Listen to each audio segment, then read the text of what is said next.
I feel like it's important for me to point out that I don't usually wear pants for these videos because you guys don't see anything below the waist, so there's no reason for me to put in that kind of effort.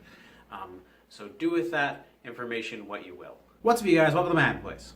Before I start, I want to address this very quickly. Yes, that is Mr. Poopy Butthole from Rick and Morty. He watches over my house. He's just going to be up there. You're just going to have to deal with it. So a little while back, I made a video called Jewish Holidays 101, and the premise of the video was just to talk about the different Jewish holidays and give a brief, like really quick overview of what the holiday is about, because I feel like a lot of people don't know a lot about Jewish holidays, and I was raised to know everything about Jewish holidays, so I feel like I should share that kind of information with you guys. And so I wanted to start a series talking about each holiday more in depth, because I have this information and I want to share it with you guys, and there's some really interesting things that we can learn and talk about from the Jewish holiday. So I'm gonna do that, and you guys can choose to watch or you can choose to not watch.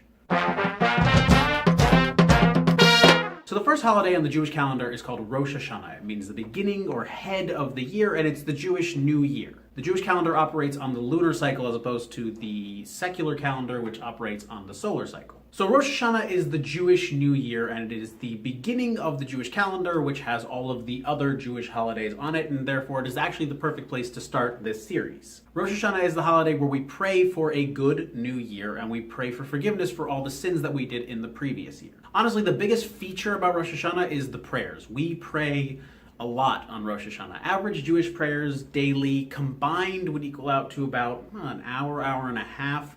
On the Sabbath, it's like maybe 3 hours. On Rosh Hashanah, prayers can be anywhere from 6 to 10 hours total daily. And the holiday lasts for 2 days, so you're talking anywhere from 12 to 20 hours of prayer. And again, those prayers are centered around praying for forgiveness for the year before and asking for a good new year to come. Rosh Hashanah also has a lot of very interesting customs associated with it. Basically, we do a lot of very interesting little things that aren't really laws, but more ways of us ensuring that we will have a good new year. For instance, we will eat certain foods that will have a connotation to a good year to come. The biggest example of that is an apple in honey. We dip an apple in honey to have a sweet new year. We also eat pomegranates because pomegranates have a lot of seeds, and the idea is that a lot of seeds equals a lot of good deeds in the years to come. A lot of these are actually not just symbolic, they're actually also puns. We eat dates because the word for dates in Hebrew is actually very similar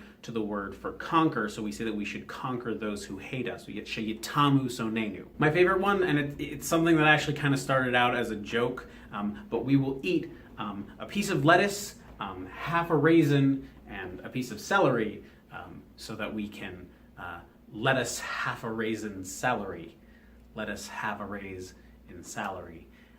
It started off as a joke, but just because the idea is that it's not something that like really has any actual effect, but you're doing certain things that have like a connotation of good stuff. So we take food puns and we eat them. That's the holiday. The last and kind of most significant thing about Rosh Hashanah is we blow the shofar. I actually have a clip of me blowing the shofar.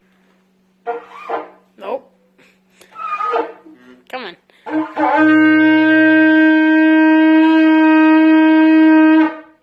The shofar is a ram's horn that's hollowed out and made into a horn. It looks like something just direct out of Lord of the Rings. It's super cool. And the whole point of that is to wake us up for the new year. It's a kind of like an army's call to action. And we blow that a bunch of times throughout the prayers and throughout the whole holiday at set times and set portions so that we can be woken up and be ready to start the new year. And that's really all you need to know about Rosh Hashanah. We blow a horn, we pray a lot, we eat some weird foods. That's the holiday. So if you have any friends that are Jewish, you can wish them a Shana Tova Masuka. It means a happy, sweet new year. And that's really it. Anyways, if you like this video, please like, comment, subscribe. I come out with videos once a week. Not always Jewish topics. Sometimes they're ridiculous. Sometimes they're not. You can also like me on Instagram, on Twitter, on Tumblr. I have various social medias that I'm going to make Mac put all around my head now. From my happy place, I'm Zach, wishing you a happy, healthy, sweet new year. Now go away.